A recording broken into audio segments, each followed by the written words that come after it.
Anatomie de la clavicule. La clavicule est un os du membre supérieur, elle s'articule en dedans avec le sternum et en dehors avec l'acromion, protubérance de scapula anciennement omoplate. C'est un os court en forme de S allongé, la première convexité du S est vers l'avant et la deuxième en arrière. Elle est palpable sous la peau.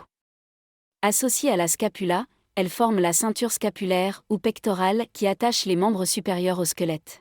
Plusieurs muscles s'insèrent au niveau de la clavicule. Sur sa face supérieure, 4 muscles s'insèrent sur différentes zones. Le muscle grand pectoral, le muscle deltoïde, le muscle trapèze, le muscle sternocléidomastoïdien.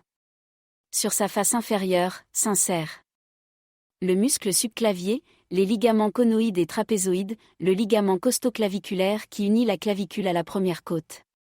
La clavicule se situe sur le trajet de gros vaisseaux sanguins et de nerfs qui se dirigent vers le membre supérieur en passant sous son tiers interne. Articulation de l'épaule. La clavicule, en étant reliée avec l'acromion de la scapula, participe à l'articulation de l'épaule. Elle maintient le bras écarté de la partie supérieure du thorax. Cette position aide à contrer la luxation de l'épaule. Pathologie de la clavicule. Fracture de la clavicule. La position superficielle de la clavicule en fait un des sites de fracture les plus fréquents, 10% des fractures, surtout chez l'enfant et le jeune adulte. Dans la majorité des cas, 75%, elle est fracturée en son tiers moyen. Elle survient généralement lors d'une chute sur l'épaule ou d'un contact sportif viol, exemple, rugby. Luxation. Acromioclaviculaire, déboîtement de l'articulation qui joint la clavicule à l'acromion. Pathologie fréquente qui survient généralement dans les accidents de sport et les accidents de la route.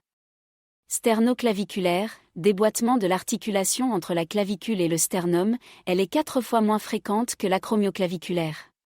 Tumeur de la clavicule, des tumeurs osseuses de la paroi thoracique peuvent se localiser très rarement sur la clavicule ou le sternum.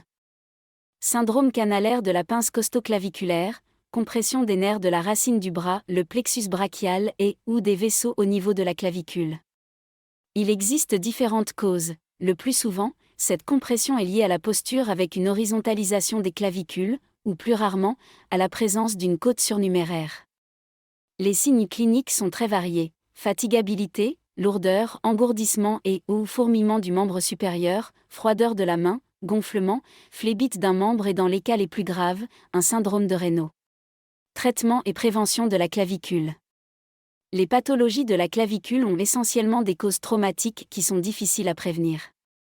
Néanmoins, il est conseillé de consommer des aliments riches en calcium et vitamine D afin de renforcer les os et d'éloigner les risques de fracture. Examen de la clavicule.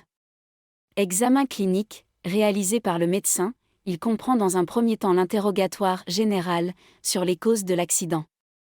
Il est suivi de l'examen physique de la clavicule, inspection et palpation, déplacement de l'épaule, déformation de l'angle en regard de la clavicule, saillie osseuse sous la peau, mobilité de l'articulation de l'épaule rarement possible car trop douloureuse. Radiographie, technique d'imagerie médicale qui utilise les rayons X, examen standard de référence, la radiographie de face de la clavicule confirme le diagnostic de fracture. Elle permet également de vérifier l'état des structures osseuses et articulaires adjacentes. Dans le cas du syndrome canalaire de la pince costoclaviculaire, elle permet de mettre en évidence une déformation de la clavicule qui serait à l'origine de la compression.